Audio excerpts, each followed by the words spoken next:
Let's start with what's making news. Operations to rescue the 41 workers trapped in a tunnel continue in Uttarkashi. The option to drill vertically to create an escape passage was explored after the auger machine broke on site. A unit of Madras sappers from the Indian Army's Corps of Engineers has reached the tunnel site to augment rescue operations. At least 6 rat hole miners from Delhi and Jhansi have been engaged for manual digging of the tunnel. In New York, Taranjeet Singh Sandhu, India's ambassador to the United States, was heckled by pro-Khalistan extremists at a Gurudwara. Sandhu had gone to the Gurudwara in Long Island to offer prayers on the occasion of Gurpurab. Meanwhile, the Delhi Police Special Cell has arrested 2 shooters who worked for Canada-based Khalistani terrorist Arshdeep alias Arsh Dalla following an encounter in Delhi. The shooters were allegedly planning to attack a Punjabi singer. Prime Minister Benjamin Netanyahu has told US President Joe Biden that Israel will resume its campaign in Gaza with full force once the 4-day truce ends.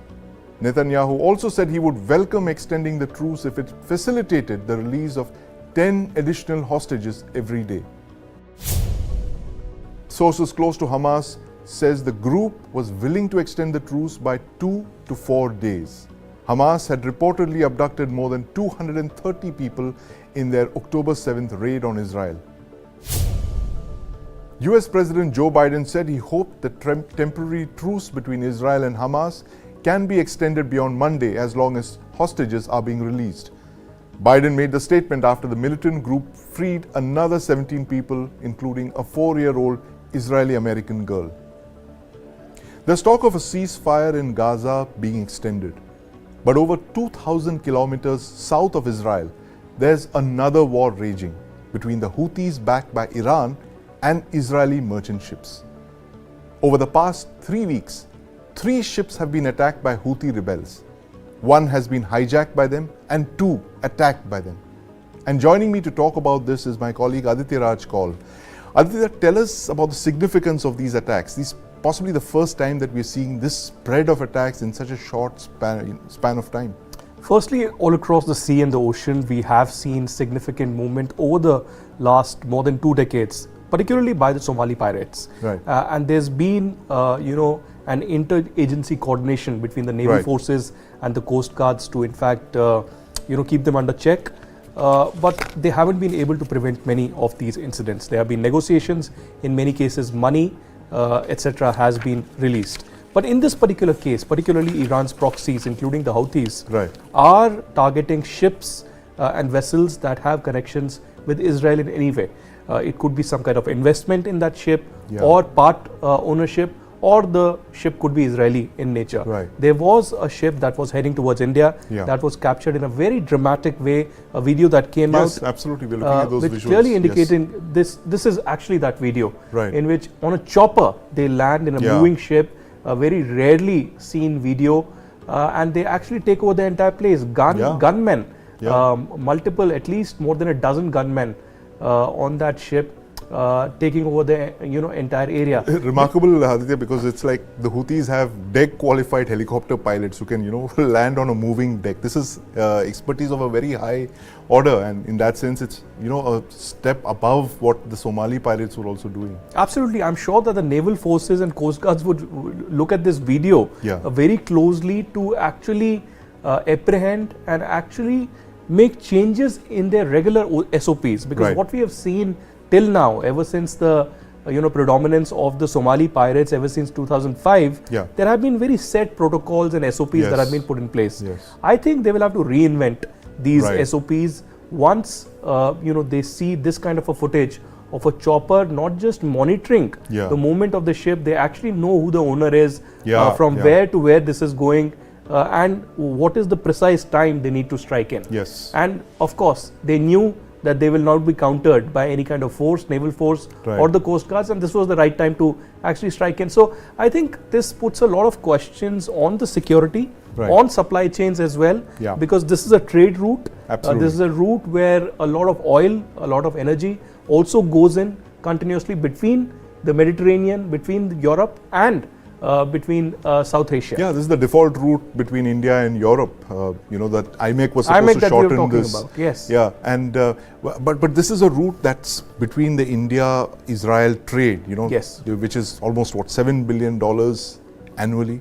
It's gone up, and if you have rebels like this grabbing Israeli ships of cargo headed to and from Israeli ports, then that's a very serious issue for India-Israel trade, Aditya. Absolutely. India and Israel have had a very robust trade that is only growing over the last decade, and in the years ahead could grow further with Adani really taking over the Haifa port. Yes. And what we are witnessing ever since the war began on 7th of October is the fact that Ashkelon, one of the ports, has been shut almost. The international vessels and ships are not being allowed in, but there are others like Haifa and others that are still operational, but could be shut anytime. And there are concerns with international ship operators and private players whether to go ahead with it. Right. So this is actually a smart game that the Houthis are playing, and obviously it's Iran behind them. The kind of economic warfare that is being waged. Yes. I mean, if you thought that it was only one side that could, play economic warfare, sanctions and all that, the Iranians seem to be doing exactly this.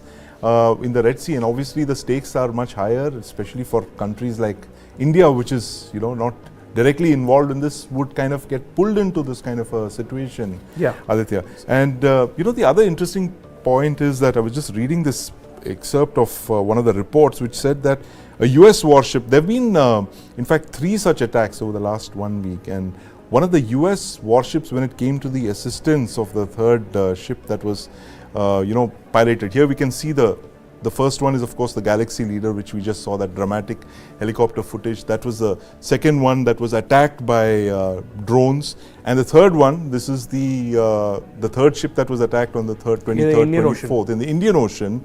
And when the American ship went to the aid of this ship, there were 2 ballistic missiles fired towards the American ship, and that's remarkable. The area of operations that you're looking at the Red Sea, 2 ships in the Red Sea and 1 in the Indian Ocean. The spread is incredibly large. I mean, this is clearly not any non-state actor. This is entirely state actors, Aditya. What do you think that India's response should be in such a situation? Well, to be cautious and be prepared. I don't think that India would be attacked or by mistake a missile would actually land in India. I don't think that will happen. But we have to be prepared. We had announced the IMEC. Many say that the war in itself is because of the IMEC. Well, the jury's out there. But we got a glimpse of the kind of impacts and consequences of war after the Russia-Ukraine war. The kind of economic consequences that led to. India also was given a lot of summons at that time because of the independent policy that India had, and a lot of oil, etc., energy that's coming in from Russia, that's still coming in. And interestingly, Europe is buying from India much more than it used to a couple of years ago. So refined oil, yes. Absolutely. So as of now, I think India will have to be very cautious because we are talking about the entire Indian Ocean region that is already threatened by the Chinese spying vessels, etc., that have happened in the past. And now comes this threat. So I think this is a new level of threat. We need to reimagine security, maritime security, and be cautious because the proxies are, in for more adventures, misadventures in these regions. And I think this is likely to increase in the coming weeks. There's been no official statement from the MEA, Aditya, about these attacks or how it's impacting India. I don't think there has been any public statement yet by any of the government agencies, but I'm sure that India, not just with Israel and the UAE and others, but would be in contact with a lot of partners with which it has relations, maritime relations. Of course, the Quad would be in contact continuously because Australia and Japan also play a very significant role when it comes to maritime security. And India would be taking the laid down precautions and in touch with US, Israel and a lot of significant players in the region in this regard. And of course the global maritime community is extremely concerned about these events, as they should be for any such random acts of terror out at sea, because it compromises not just shipping but also has an impact on the insurance, the cargoes that are insured, and that has a bearing on the kind of investments and all of that. So there's a cascading effect there, and if the Houthis start doing this, as Iranian proxies are wont to, in a situation like this, it could have unintended consequences for the whole world. From the battle in the Red Sea, we move to India's election battleground. Telangana is a crucial state in the semi-final match as the state elections of 2023 are being called. It's crucial to the three political parties in the fray. And joining me to discuss these elections is author and Hyderabad-based senior journalist Kingshuk Nag. Kingshuk, welcome to the NEWS9 Plus show. There's a three-way election. Of course, Congress is there, the TRS, which has been in power for the last 10 years, is there, and so is the BJP. However, the BJP is not a very, very serious player, because I think if the battle is between the Congress and the TRS, and the BJP is there only to support, if I may say so. They don't want the National Party to come in here because they are also a national party. The only other national party is the Congress. So therefore, I think it is in the interest of the BJP to ensure that the Congress does not win. Therefore, some sort of alliance with TRS were at an informal level. That's what is happening. So that's that. You have to always understand one thing, that in southern India, the BJP is not there.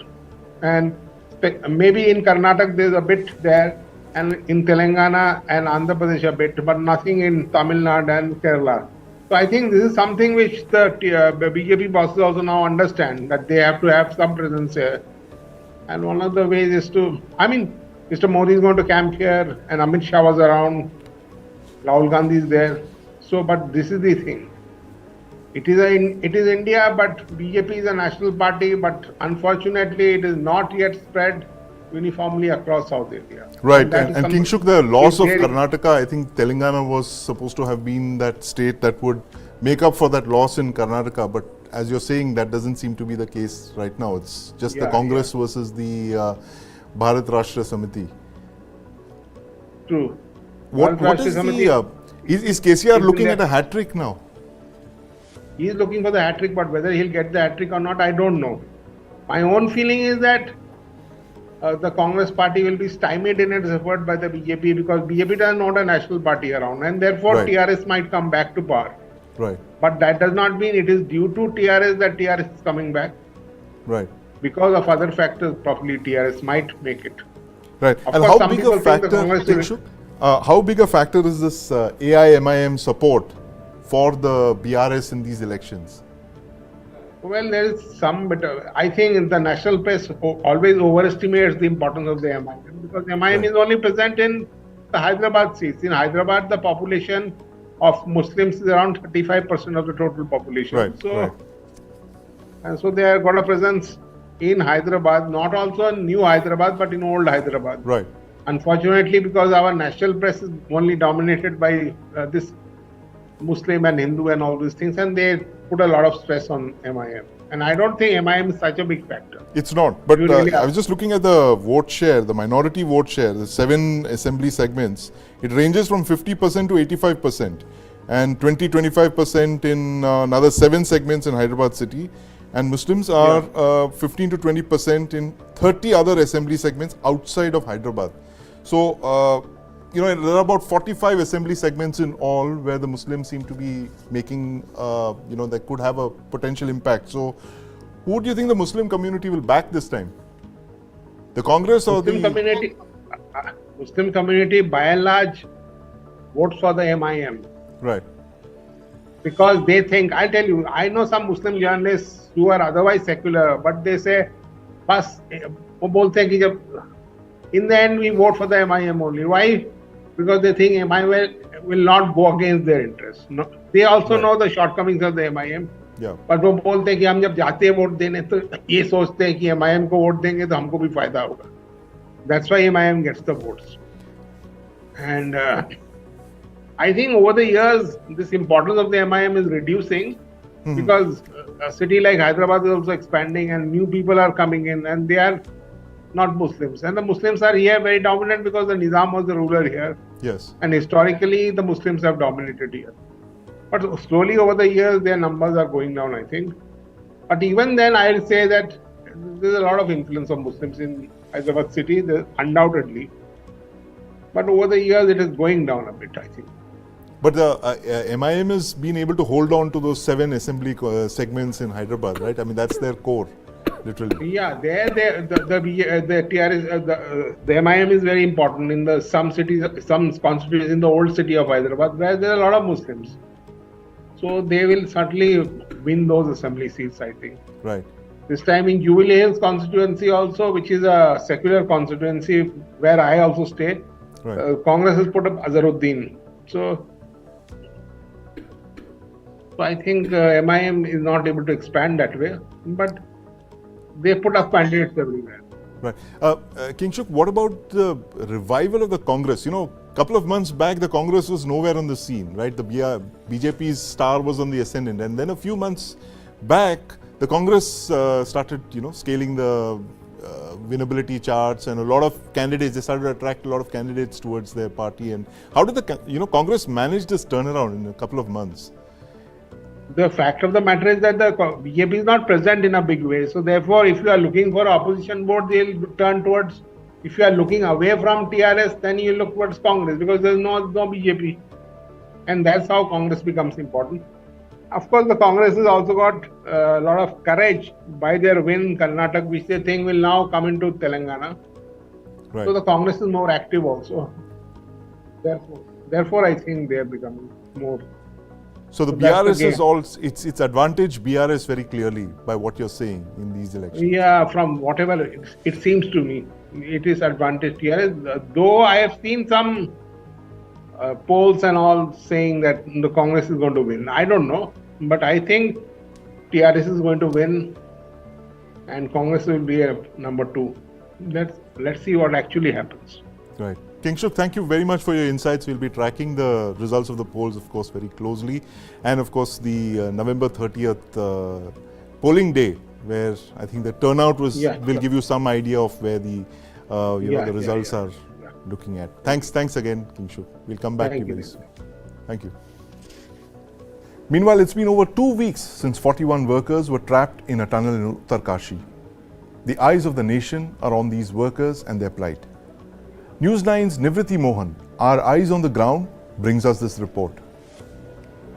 Multiple companies, multiple machines, multiple agencies, multiple security forces, all are involved here in rescuing the lives of 41 workers stranded inside the tunnel for 16 days now. So various agencies are working in coordination with each other, and they are doing their best. Like NHIDCL is involved in lifeline efforts. It is also involved in horizontal drilling that is taking place, and vertical drilling is being done by SJVNL. THDCL is doing horizontal drilling from the Barkot side, and RVNL is doing perpendicular horizontal drilling. Vertical drilling of 6 inches is also being done by RVNL at Silkyara end. Then ONGC is working on vertical drilling at Barkot end. Drift tunnel technology is also being used, and the team that is involved in this is of THDCL, Army, Kaul India and NHIDCL. So all of them are working together. Apart from this, security forces are involved, like BRO is involved, road cutting and supportive work is being done by BRO. So BRO is, it has built a 1.2 kilometer road to the vertical drilling site, and also a rescue tunnel was created by the BRO. Apart from this, NDRF is there, SDRF is there, and they are working on the rescue part of it, and also Army is there, which is also involved in it, in the rescue operation. The teams have been called in, and they are working on manual drilling of the tunnel, and drift technology also they will be working on. Apart from this, DRDO is there, Indian Air Force is there. They are bringing in critical equipment, flying in critical equipment. ITBP is there, police is there, DRDO is there, and equipments made by DRDO are being used here. BSNL is there. So they have laid a communication line into the tunnel so that people can speak to the workers trapped inside. Apart from this, the government of Uttarakhand is involved, PMO is involved, government of India is involved, Ministry of Road and Transport is involved, and national and international experts have been called in to rescue, to help in the rescue of these 41 workers who are trapped inside the tunnel, so that they can be brought out as soon as possible. So it is a big rescue operation happening here, and we have a lot of lessons to learn from this rescue operation, and it is going to change the way India has been building its tunnel, especially in the Himalayan region. So there are many lessons to be learned here. So there are 22 government agencies involved either directly or indirectly in the rescue operations of those 41 workers. That just tells you the stakes, the high stakes that are in play over here, as the entire nation watches and waits for the good news for the rescue of these 41 incredibly brave and strong workers. We'll be tracking that story closely. But another story that's caught our attention is the dawns of Punjab. Last night, the Delhi Police Special Cell arrested 2 gangsters from the Arsh Dalla gang. They wanted to shoot down a Punjabi musician. Just last year, we saw the horrific shooting down of Sidhu Moosewala, a Punjabi pop musician. Aditya, your favorite part of the world is back in the news again. Canada, Khalistan, India, it's all trending again. Break it down for us. How did Canada become a haven for gangsters? Well, we've been witnessing a lot of movement of these gangsters who have escaped India and are taking refuge either in Canada or US or even some of the European countries.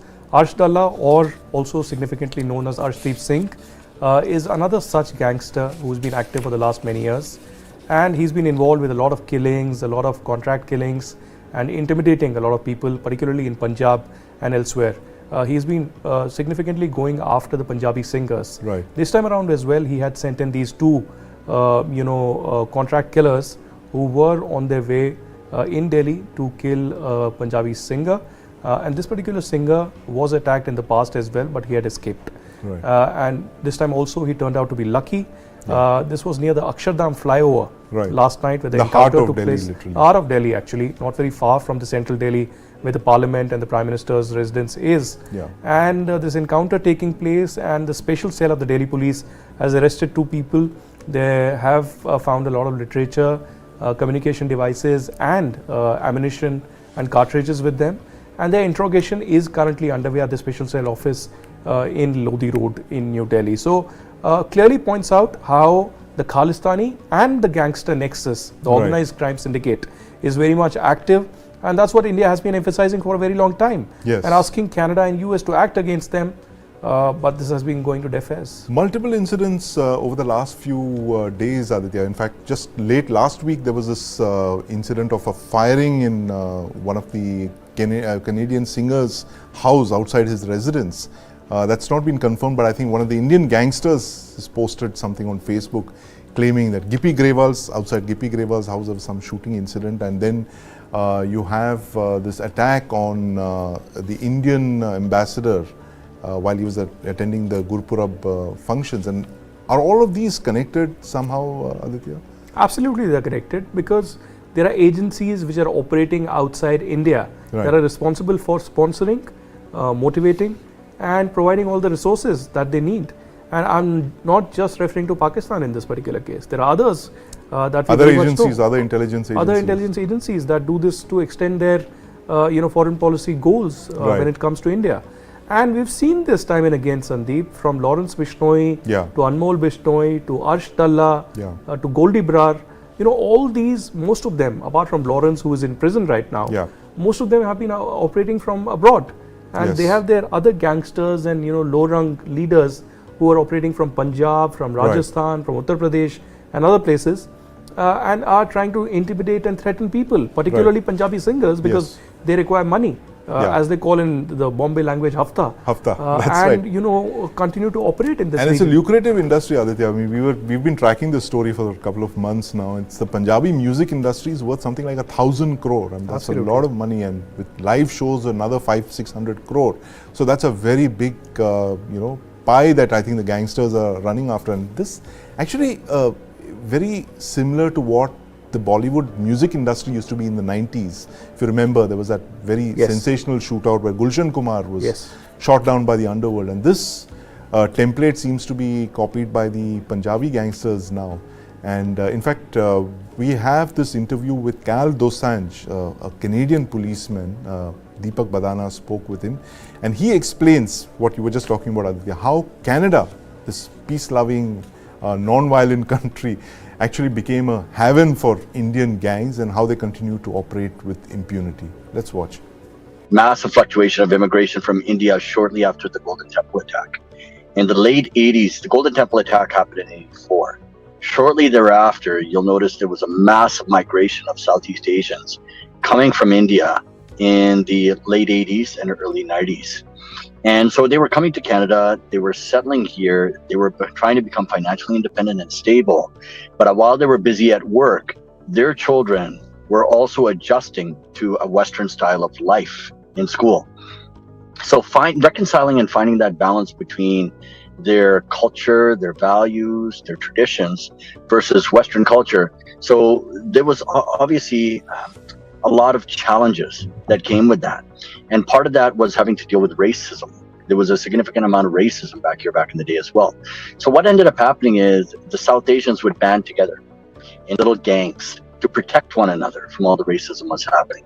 But unfortunately, that gradually escalated from just insulating and protecting one another as a defensive tactic to becoming more of a threat and intimidation and use of violence as a tool to make money selling drugs. And they realized how lucrative it was. So that's where the real start was. And the real dawn of gangsterism here, so to speak, was Bindi Johal and the Dosanjh brothers. And so that cycle was in the early 90s. And there was multiple homicides that came as a result of that. And you could say that was truly the beginning of South Asian gang crime in North America. Today, in Canada, at least, Canadian Punjabi or South Asian gangsters, they form a significant, they control a significant portion of, say, territories or even the trade. Could you elaborate on the kind of activities they've engaged in? Everything you could possibly imagine.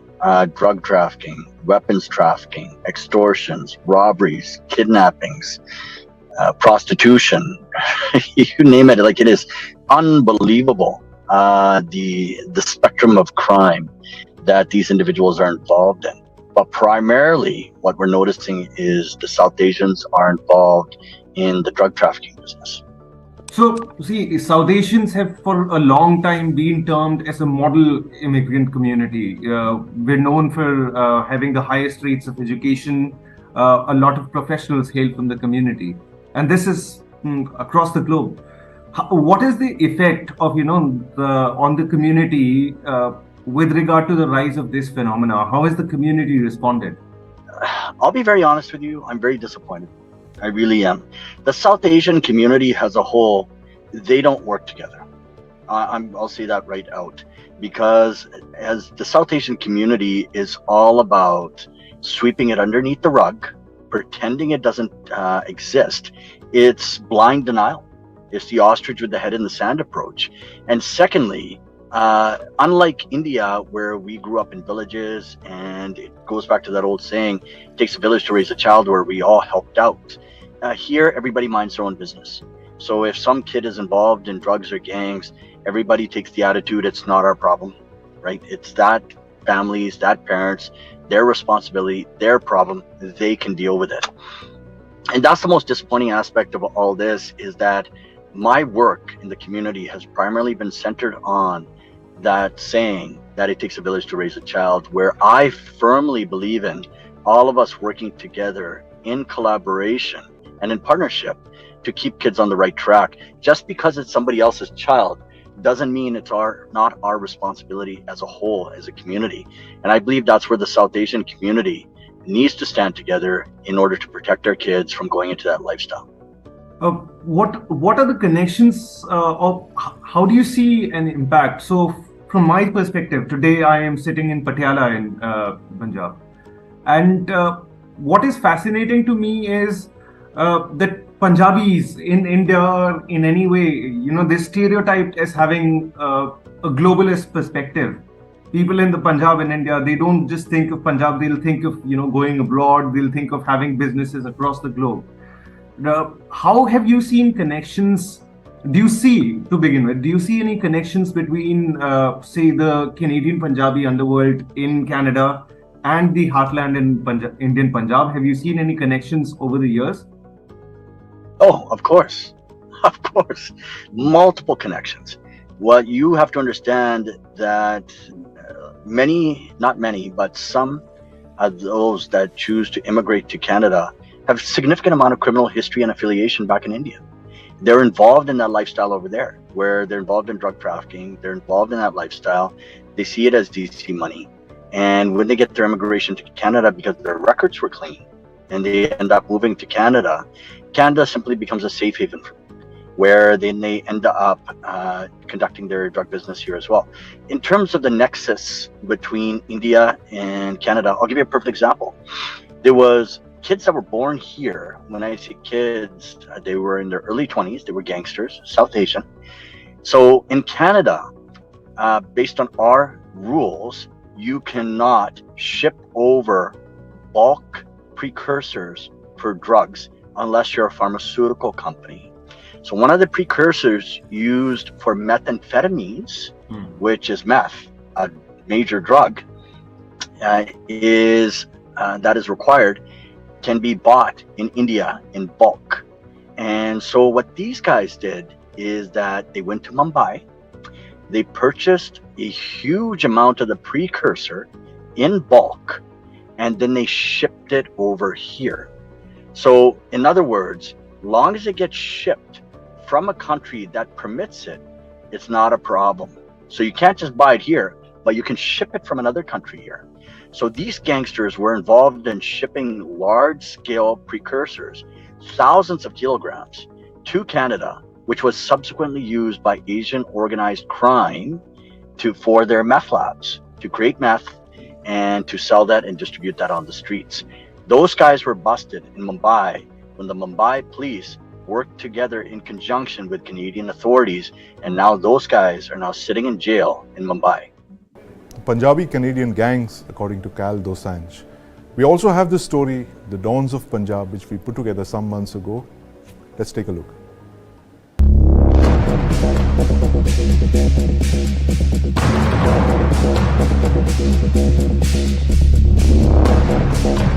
This is Punjab.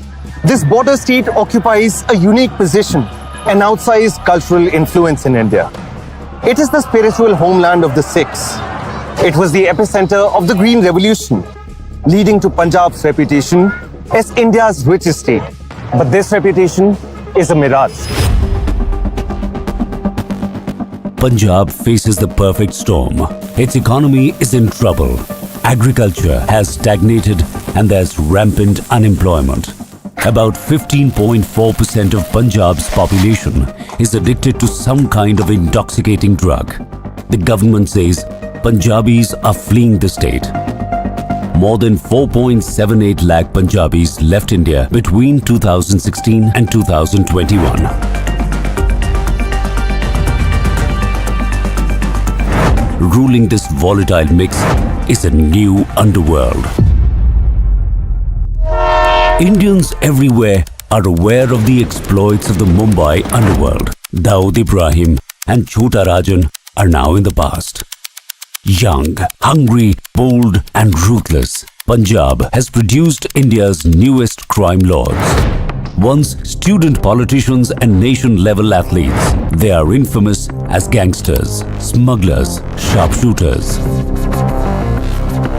The tentacles of their shadowy groups reach everywhere, from Chandigarh to Delhi to Dubai, Thailand, the United Kingdom, United States and Canada. They control sports, influence politics, and dominate popular culture. They run guns, traffic people and drugs, and extort from the music and film industries.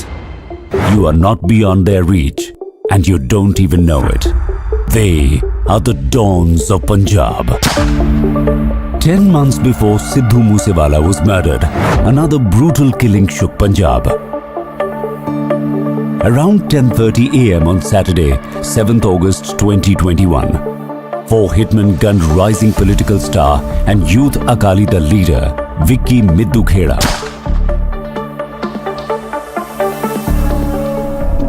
Middu Kheda's death was ordered by a gangster, Lucky Patyal. Moosewala's manager, Shagan Preet, allegedly aided the shooters. He would soon flee India. Patyal runs his criminal empire from the small post-Soviet Republic of Armenia. From here, he controls the Bambiha gang, one of the 2 prominent gangs that control Punjab.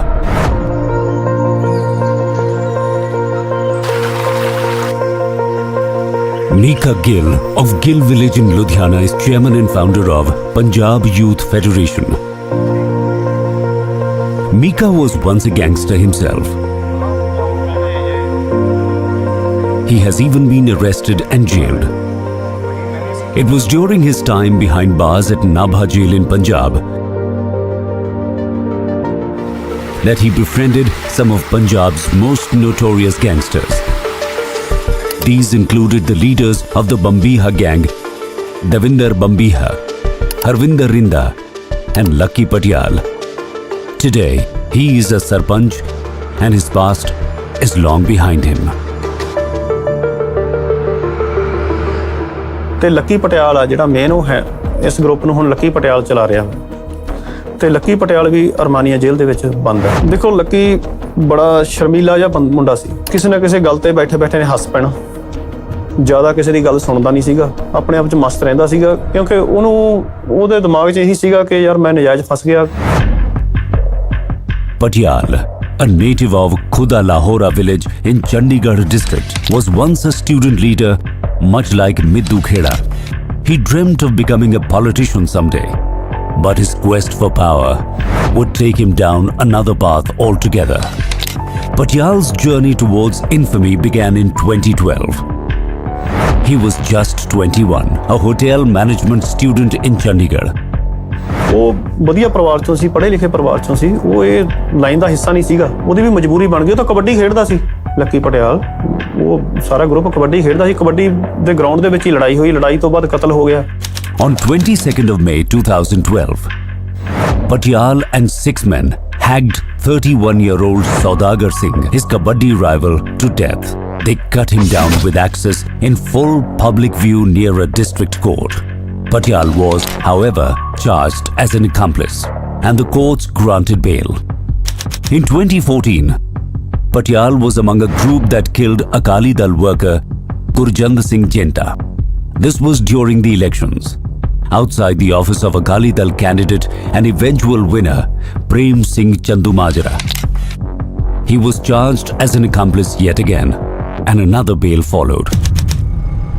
By 2015, Lucky was ruling Chandigarh. The fear generated by the murders only worked to his advantage. He joined Shiromani Akali Dal's youth wing, SOI, or Student Organization of India. He joined hands with 2 of Punjab's most wanted men, Dilpreet Singh Dahan and Davinder Bambiha of the Bambiha gang. Davinder Bambiha would be killed in a police encounter in Batinda in 2016. The same year, Daha was sent to prison, and Patyal was suddenly elevated as leader of the Bambiha gang. This was when he met Harvinder Singh Sandhu, aka Rinda. Rinda, who had spent some time in Mumbai, introduced the Bambiha gang to extortion. For Patyal, the good times had begun.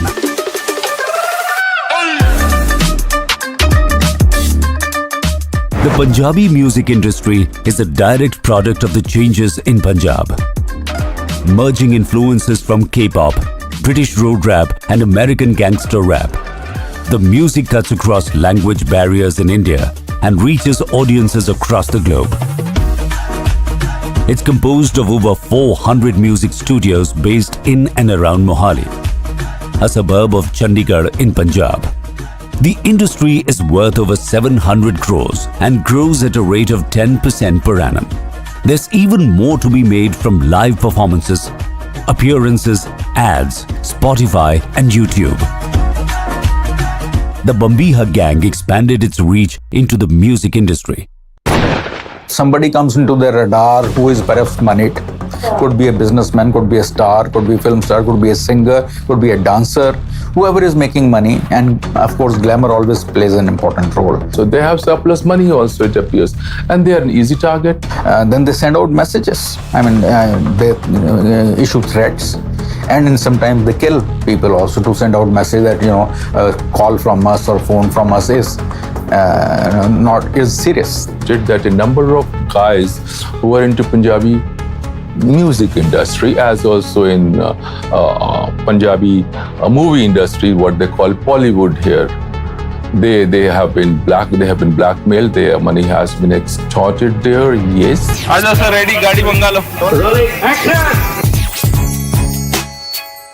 The Dons would provide the money needed to produce music videos. Even more, they offered patronage and protection. But at what cost? The Dons of Punjab wanted a piece of the action. They demanded the copyrights to hit singles. They influenced the distribution and even when and where the artists perform. Singers and labels linked to a gang would find the tag inescapable. Furthermore, they themselves could become targets for rival gangs. They are not Bahubalis, they are not muscle men, etc., who can resist the threats via such extortion caused by such persons. They will not. What happens is generally, if one particular gang is after somebody who's a moneyed man or may not, or whatever it is, then he or she may not get directly involved in gangsterism, but he or she might like to take protection from the other gang. At least that protection that, this gang is after me. So they need some kind of protection, and that's why they get associated with that. It is not that Mausewala or any other people may be directly gangsters, but they were maybe associated with one or the other gang. The Bambiha gang extorted money from actors and singers. Refusal and defiance would not be an option. On the night of the 14th of April 2018, the Bambiha gang came for Parmesh Verma. Verma was returning home after a performance when his car was shot at. A bullet hit Verma and the hitman followed as he made an escape. This was the cost of defiance. While Patial lived large, he was nevertheless discreet. Unlike others, he did not run social media pages and stopped getting pictures clicked. But the law did eventually catch up. In 2018, the courts sentenced Patial to life in prison and sent him to the high-security Nabha jail.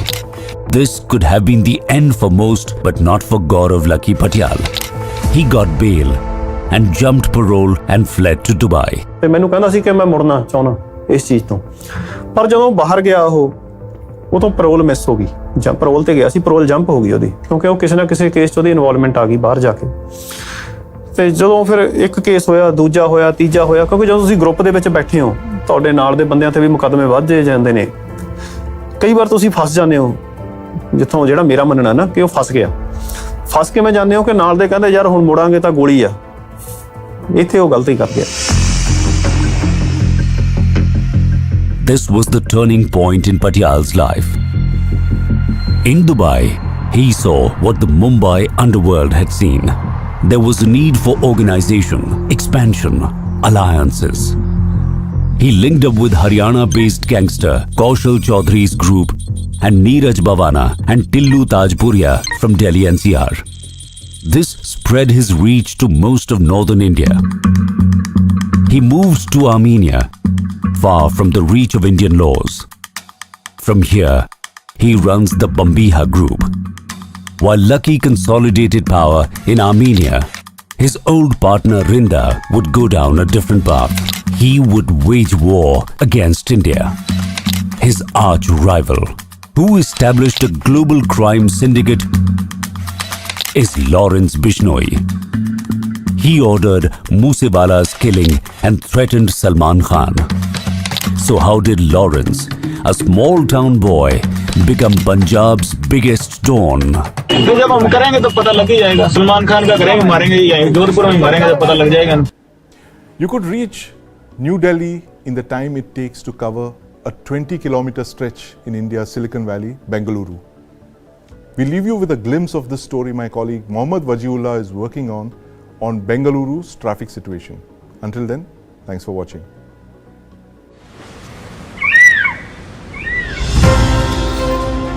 Bengaluru, a city like that, which is a cosmopolitan hub, cannot have potholes open that people cannot cross the streets. Tech Corridor Outer Ring Road witnessed an unusually massive traffic jam. Bengaluru residents went through a harrowing experience after a massive traffic congestion. Sadly, even the Silicon Valley of India is no stranger to hours of traffic jams and frequent accidents.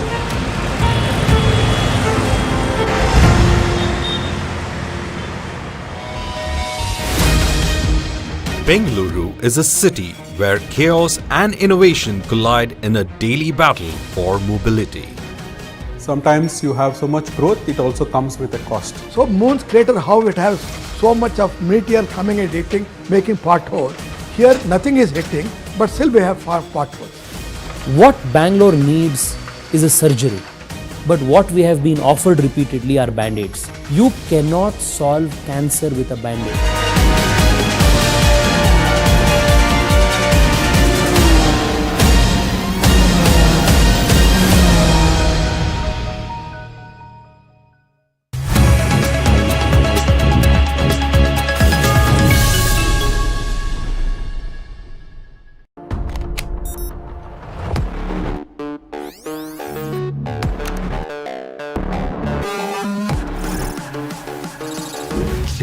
GPT. It can generate codes and human-like responses through text, write stories, and do a lot more. I work in a newsroom with